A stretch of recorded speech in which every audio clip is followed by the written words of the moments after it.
Welcome to news Adda. Diabetes ఉన్నవారు తీపిని అసలు తినకూడదా? మనలో చాలా మందిని ఇబ్బందులకు గురి చేస్తున్న అనారోగ్య సమస్యల్లో డయాబెటీస్ ఒకటి. డయాబెటీస్తో బాధపడేవారు మన దేశంలోనే ఎక్కువగా ఉన్నారు. డయాబెటీస్ ఇప్పుడు ఒక సర్వసాధారణ అనారోగ్య సమస్యగా మారిపోయింది. డయాబెటీస్ వ్యాధిగ్రస్తులు చక్కెరను తీసుకునే విషయంలో చాలా గందరగోళానికి గురవుతారు. అయితే డయాబెటీస్ వ్యాధిగ్రస్తులు చక్కెరను అస్సలు తీసుకోకూడదా? ఒకవేళ తీసుకుంటే నెలలో ఎన్నిసార్లు చక్కెరను తీసుకోవచ్చు అన్న వివరాలను ఇప్పుడు తెలుసుకుందాం. డయాబెటీస్తో బాధపడే వారిలో రక్తంలో చక్కెర స్థాయిలు ఎక్కువగా ఉంటాయి. వీరు మరలా చక్కెరను తీసుకోవడం వల్ల అది రక్తంలో నేరుగా కలుస్తుంది. చక్కెర స్థాయిలు మరింతగా పెరుగుతాయి. ఇన్సులిన్ దానిని నియంత్రించడం కష్టంగా మారుతుంది. ఇది కళ్ళు, మూత్రపిండాలు, గుండెను ప్రభావితం చేస్తుంది. దీంతో అనేక అనారోగ్య సమస్యలు తలెత్తుతాయి. కనుక డయాబెటీస్తో బాధపడే వారికి చక్కెరతో చేసిన స్వీట్లను తీసుకోకూడదు అని చెబుతారు.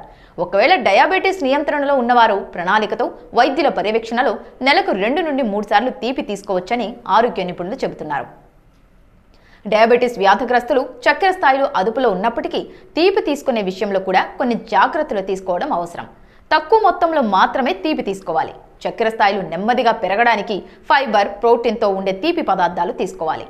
తీపి తిన్న తర్వాత రోటీ, బియ్యం వంటి వాటిని తీసుకోవడం తగ్గించాలి. ఇక తీపి తినేటప్పుడు రక్తంలో చక్కెర స్థాయిలను పరీక్షించుకోవడం అవసరం. అలాగే డార్క్ చాక్లెట్, బెల్లంతో తయారు చేసిన పదార్థాలు, యాపిల్, బేరీ, బొప్పాయి వంటి పండ్లతో చేసిన తీపి పదార్థాలు తీసుకోవడం మంచిది. గులాబ్ జామున్, రసగుల్లా, బర్ఫీ వంటి అధిక చక్కెర ఉండే వాటిని తీసుకోకూడదు. చక్కెర కలిగిన జ్యూసులు, శీతల పానీయాలు, కేకులు, కుకీస్ వంటి వాటిని కూడా తీసుకోకూడదు.